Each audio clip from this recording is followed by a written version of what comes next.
வணக்கம், இது உங்கள் தினக்கதிர். எங்கள் சேனலுக்கு வரவேற்கிறோம்.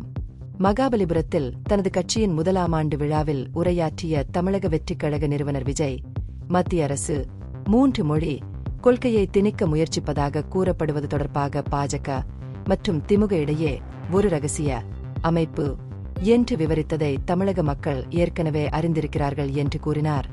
சமூக ஊடகங்களில் ஹேஷ்டேக் சண்டைகளில் ஈடுபடுவதன் மூலம் இரு கட்சிகளும் மொழி பிரச்சினையை அற்பமாக்குவதாகவும் அவர்களின் செயல்களை மழலையர் பள்ளி குழந்தைகள் விளையாடுவது போல ஒப்பிட்டு பேசியதாகவும் அவர் விமர்சித்தார்.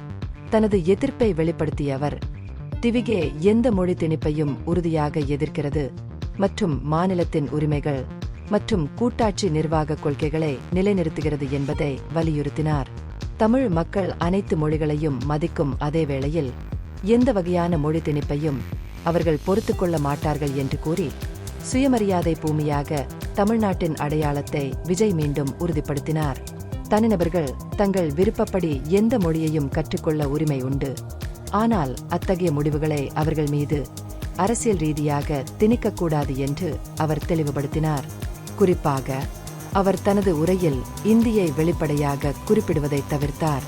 திவிகேவில் சாதாரண குடும்பங்களைச் சேர்ந்த இளம் நிர்வாகிகள் உள்ளனர் என்ற விமர்சனத்தை எதிர்கொண்ட அவர், அதில் என்ன தவறு இருக்கிறது என்று கேள்வி எழுப்பினார். சி.என். அண்ணாதுரை மற்றும் எம்.ஜி. ராமச்சந்திரன் போன்ற அரசியல் தலைவர்களின் வெற்றியில் இளைஞர்கள் முக்கிய பங்கு வகித்த வரலாற்று முன்னுதாரணங்களை சுட்டிக்காட்டினார். திமுக மற்றும் அதிமுக ஆகியவை தங்கள் ஆரம்ப ஆண்டுகளில் செய்தது போலவே 2026 சட்டமன்ற தேர்தல்களிலும் திவிகே வரலாறு படைக்கும் என்று அவர் நம்பிக்கையுடன் கூறினார். தனது கட்சி நிலப்பிரபுக்களை விட சாதாரண மக்களை பிரதிநிதித்துவப்படுத்துகிறது என்பதை வலியுறுத்திய விஜய், தற்போதைய அரசியல் சூழ்நிலையை கடுமையாக சாடினார். ஒரு காலத்தில் நிலப்பிரபுக்கள் ஆட்சியில் இருந்தபோதும் இன்றைய தேர்ந்தெடுக்கப்பட்ட தலைவர்கள் நிலப்பிரபுக்கள் போல நடந்து கொள்கிறார்கள் என்று குறிப்பிட்டார். தமிழ்நாடு முழுவதும் உள்ள 69,000 வாக்குச்சாவடிகளிலும் பூத் லெவல் ஏஜென்ட்களை நியமிப்பதன் மூலம் திவிகேவின் அடிமட்ட இருப்பை வலுப்படுத்த வேண்டும் என்றும் அவர்களை ஒழுங்கமைக்க ஒரு மாநாட்டிற்கான திட்டங்களை அறிவித்தார். திவிகே மற்ற கட்சிகளுக்கு எதிராக தனது பலத்தை நிரூபிக்கும் என்று உறுதியளித்தார். திவிகேவின் சாத்தியமான கூட்டணிகள், குறிப்பாக அதிமுகவுடன் விஜயின் உரை அரசியல் கூட்டணிகள் பற்றிய எந்த நேரடி அறிகுறிகளையும் வழங்கவில்லை.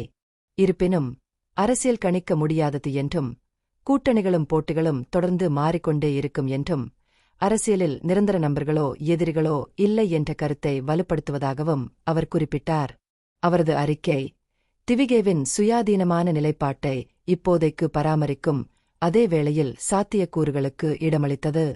இதற்கிடையில் திவிகேவின் தேர்தல் மேலாண்மைக்கான பொதுச் செயலாளர் ஆதவ் அர்ஜுனா ஆளும் திமுக மீது கடுமையான தாக்குதலை தொடங்கினார். அதில் ஊழல் மற்றும் வாரிசு அரசியல் இருப்பதாக குற்றம் சாட்டினார். ஊழல் நடைமுறைகளுக்கு நிதியளிக்க தமிழகத்தின் கடன் சுமையை அதிகரிப்பதற்கு அரசாங்கத்தை அவர் குற்றம் சாட்டினார்.